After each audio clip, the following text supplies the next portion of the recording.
वाय नमस्तुभ्यम। 16 सोमवार की व्रत कथा इस प्रकार है। एक बार भगवान महादेव की मृत्यु लोक पृथ्वी लोक में भ्रमण करने की इच्छा हुई तो माता पार्वती के साथ भ्रमण करने के लिए निकल पड़े। भ्रमण करते करते वे विदर्भ देश के अमरावती नामक अति रमणीक नगरी में पहुँचे। अमरावती नगरी सभी तरह के सुखों से परिपूर्ण थी। वहाँ के राजा ने अति रमणीक शिव जी का मंदिर बनवाया था। उसमें भगवान महादेव भगवती पार्वती के साथ गए। वहाँ माता पार्वती भगवान शंकर जी से बोली, हे प्रभु, आज हम दोनों चौसर खेलेंगे। शिव जी ने माता पार्वती की बात को मान लिया और चौसर खेलने लगे।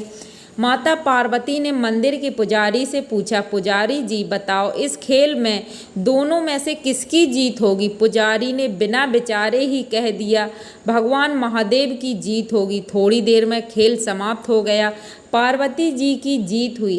अब माता पार्वती ने पुजारी को झूठ बोलने के अपराध में श्राप देना चाहा। तब भगवान महादेव ने पार्वती जी को बहुत समझाया, लेकिन वे मानी नहीं। उन्होंने पुजारी को कोढ़ी होने का श्राप दे दिया। कुछ समय बाद पार्वती जी के श्राप से पुजारी के शरीर में कोढ़ पैदा हो गया।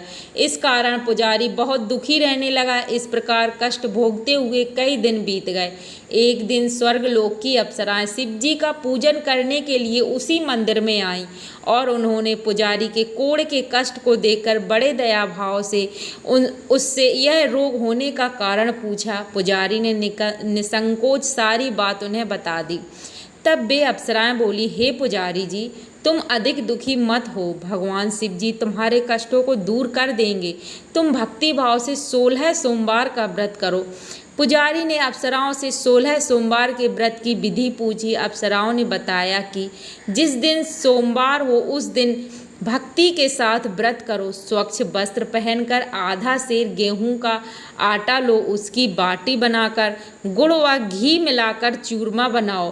अब उसके 3 भाग करो। फिर घी, गुड़, धूप, दीप, पुंगी फल, बेलपत्र, जनेऊ का जोड़ा, चंदन, अक्षत, पुष्प आदि के द्वारा प्रदोष काल में भगवान शंकर की विधि पूर्वक पूजा करो।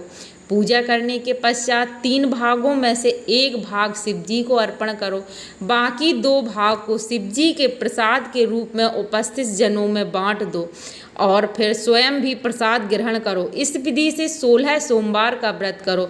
फिर 17वें सोमवार के दिन पाव सेर गेहूं के आटे की बाटी बनाकर उसमें घी तथा गुड़ मिलाकर चूरमा बनाओ। शिव जी का भोग लगाकर उपस्थित भक्तों में बांट दो।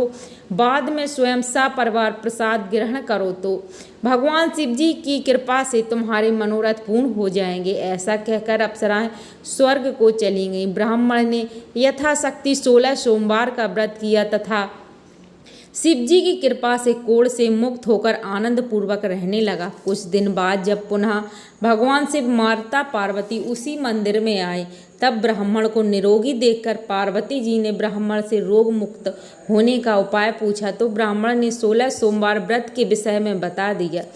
तब माता पार्वती ने अति प्रसन्न होकर ब्राह्मण से व्रत की विधि पूछी। फिर उसी विधि के अनुसार व्रत करने शुरू कर दिए। उन्होंने यह व्रत करते हुए कामना की कि उनका पुत्र उनके पास वापस लौट आए।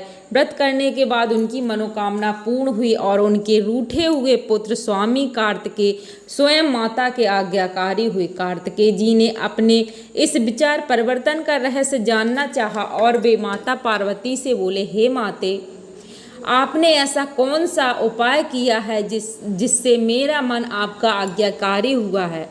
तब पार्वती जी ने कहा, उन्होंने 16 सोमवार के व्रत किए थे। स्वामी कार्तिकेय जी बोले, मैं भी इस व्रत को करूँगा, क्योंकि मेरा प्रिय मित्र ब्राह्मण बहुत दुखी मन से परदेश गया है। मुझे उससे मिलने की बहुत इच्छा हो रही है। कार्तिकेय जी ने भी यह व्रत किया और उन्हें उनका प्रिय मित्र मिल गया। उस मित्र ने उनसे इस आकस्मिक मिलन का रहस्य पूछा तो वे बोले, हे मित्र, मैंने तुमसे मिलने की इच्छा से 16 सोमवार का व्रत किया था। अब ब्राह्मण मित्र को भी अपने विवाह की इच्छा हुई। स्वामी कार्कतेय से व्रत की विधि पूछकर यथा विधि व्रत किया। व्रत के प्रभाव से वह किसी काम के संबंध में विदेश गया था, तो वहाँ के राजा की लड़की का स्वयंवर था। राजा ने शर्त रखी थी, जिस राजकुमार के गले में उसकी हथनी माला डालेगी वह उसी के साथ अपनी प्यारी पुत्री का विवाह कर देगा। भगवान शिव की कृपा से ब्राह्मण भी उसी स्वयंवर देखने की इच्छा से राजसभा में एक ओर बैठ गया। नियत समय पर पूरी तरह सजी हुई हथनी आई। उसने उस ब्राह्मण के गले में माला डाल दी। राजा की शर्त के अनुसार बड़ी धूमधाम से राजकुमारी का विवाह उस सुंदर ब्राह्मण के साथ कर दिया गया।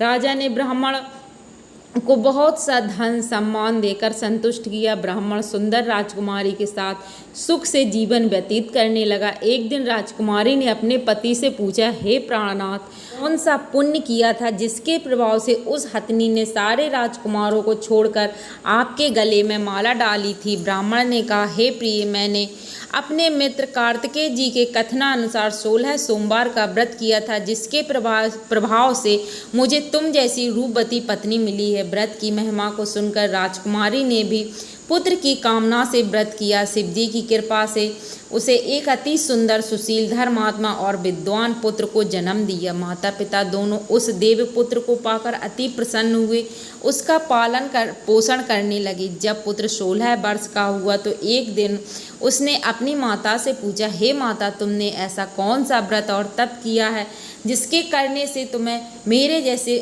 पुत्र को जन्म दिया है? तब माता ने अपने पुत्र को अपने किए हुए 16 सोमवार के व्रत विधि सहित सुनाया। पुत्र ने अब उस ऐसे सरल और सब तरह की मनोकामना को पूरी करने वाले व्रत को सुना तो वह भी राज अधिकार पाने की इच्छा से हर सोमवार को यथाविधि व्रत करने लगा। उसी समय एक देश के वृद्ध राजा के सैनिकों ने आकर उसको राजकुमारी के लिए वरण कर लिया। वह वृद्ध राजा अपनी पुत्री का विवाह ऐसे सर्वगुण संपन्न ब्राह्मण युवक के साथ कर बड़ा सुखी हुआ। वृद्ध राजा का स्वर्गवास हो जाने पर इसी ब्राह्मण बालक को गद्दी पर बिठाया गया। राजा बनने के बाद भी वह ब्राह्मण पुत्र 16 सोमवार के व्रत विधि पूर्वक करता रहा। जब 17वां सोमवार आया तो ब्राह्मण पुत्र ने अपनी पत्नी से सारी पूजन सामग्री लेकर शिवजी की पूजा के लिए शिवालय में चलने को कहा, परंतु उसकी पत्नी ने उसकी आज्ञा की परवाह न की। उसने सारी पूजन सामग्री दास दासियों द्वारा शिवालय भिजवा दी और स्वयं मंदिर नहीं गई। जब राजा ने भगवान शिव का पूजन समाप्त किया तब एक आकाशवाणी हुई, हे राजा, तुम अपनी रानी को राजमहल से निकाल दो, नहीं तो तुम्हारा सर्वनाश हो जाएगा। आकाशवाणी को सुनकर राजा भयभीत हो गया। उसने तत्काल ही मंत्रणा गृह में आकर अपने सभासदों से मंत्रणा की। फिर राजा ने रानी को अपने यहाँ से निकाल दिया। रानी दुखी हृदय से भाग्य को कोसती हुई नगर के बाहर चली गई। रास्ते में एक बुढ़िया सूत काट कर बेचने ले जा रही थी। सूत का गट्ठर भारी होने की वजह से बुढ़िया उसे उठा नहीं पा रही थी। बुढ़िया ने रानी से वह गट्ठर उठाकर चलने को कहा। रानी ने बुढ़िया का गट्ठर सिर पर रख लिया। रानी ने बुढ़िया के सिर से सूत की गठरी उतारकर अपने सिर पर रख ली। थोड़ी ही देर बाद बहुत तेज आंधी आई। बुढ़िया का सूत पोटली सहित उड़ गया। बेचारी बुढ़िया पछताती रह गई। उस रानी को कोसती हुई अपने घर वापस लौट आई। चलते चलते रानी एक तेली के यहाँ पहुंची तो तेली के सारे मटके शिवजी के प्रकोप से चटक गए। ऐसी दशा देखकर तेली ने भी रानी को वहाँ से भगा दिया। इस प्रकार रानी बहुत दुख पाती हुई एक नदी के तट पर पहुंची तो नदी का सारा जल सूख गया। फिर रानी एक सरोवर में सीढ़ी से उतरकर पानी पीने के लिए गई तो हाथ का जल में स्पर्श होते ही सरोवर के जल में असंख्य कीड़े तैरने लगे। रानी अपने भाग्य को दोष देते हुए उसी जल को पीकर पेड़ की शीतल छाया में विश्राम करने लगी। वह रानी जिस भी पेड़ के नीचे जाती उसी पेड़ के पत्ते तुरंत गिर जाते। वन, सरोवर और जल की ऐसी दशा देखकर गाय चराते ग्वालों ने समीप के मंदिर के पुजारी को सारी बात बताई। पुजारी के कहने पर ग्वाले रानी को पकड़कर पुजारी के पास ले गए। रानी के मुख की कांति और शरीर की शोभा देखकर पुजारी ने सोचा, यह अवश्य कोई किस्मत की मारी कुलीन नारी है। ऐसा सोचकर पुजारी ने रानी से कहा, हे पुत्री, मैं तुमको अपनी पुत्री के समान रखूँगा, तुम मेरे आश्रम में ही रहो, मैं तुमको किसी प्रकार का कष्ट नहीं दूंगा। पुजारी के ऐसे वचन सुनकर रानी को धीरज मिला, वह आश्रम में रहने लगी। परंतु आश्रम में रानी जो भोजन बनाती वह सड़ जाता, जल भर के लाती तो कीड़े पड़ जाते। अब तो पुजारी जी भी बहुत दुखी हुए। उन्होंने रानी से पूछा, हे बेटी, तुम्हारे ऊपर कौन से देवता का कोप है जिससे तुम्हारी यह दशा हुई? पुजारी की बात सुनकर रानी ने भगवान शिव के पूजन का बहिष्कार करने की सारी कथा सुनाई तो पुजारी ने रानी से कहा, देवी, तुम्हारे सारे मनोरथ को पूर्ण करने वाला 16 सोमवार का व्रत करो, जिसके प्रभाव से तुम अपने कष्टों से मुक्ति पा सकोगी। पुजारी की बात सुनकर रानी ने 16 सोमवार का व्रत विधि पूर्वक संपन्न किया।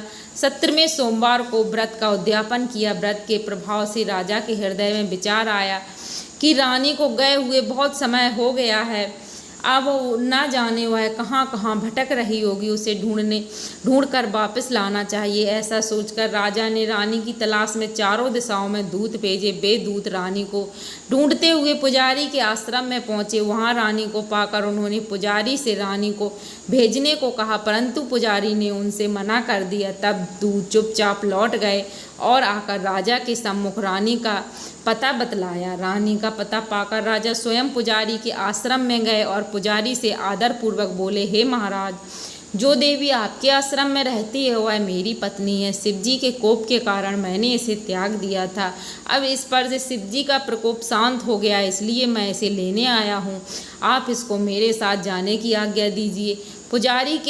पुजारी ने राजा के ऐसे वचन को सत्य जानकर रानी को राजा के साथ विदा कर दिया। रानी खुशी खुशी राजा के साथ महल में आई। नगर में अनेक प्रकार के बाजे बजने लगे। नगरवासियों ने पूरे नगर को तोरण बंधन बारों से नाना प्रकार से सजाया। घर घर में मंगलगान होने लगे। राजा ने अनेक तरह से ब्राह्मणों को दान दिया और उन्हें संतुष्ट किया। याचकों को अन्न, वस्त्र, धन आदि दिया। इस प्रकार राजा शिवजी की कृपा का पात्र हो राजधानी में रानी के साथ सुखपूर्वक रहने लगा। भगवान शिवजी की कृपा से उसे एक सुंदर पुत्र हुआ। विधिवत शिव पूजन करते हुए इस लोक में अनेक सुखों को भोगने के बाद वे दोनों शिव धाम को पधारे। इस प्रकार जो मनुष्य मनसा वाचा करुणा भक्ति सह 16 सोमवार का व्रत पूजन इत्यादि विधि पूर्वक करता है, वह इस लोक में सारे सुखों को भोग कर अंत में शिवधाम को प्राप्त होता है। यह व्रत समस्त मनोकामनाओं को पूर्ण करने वाला है।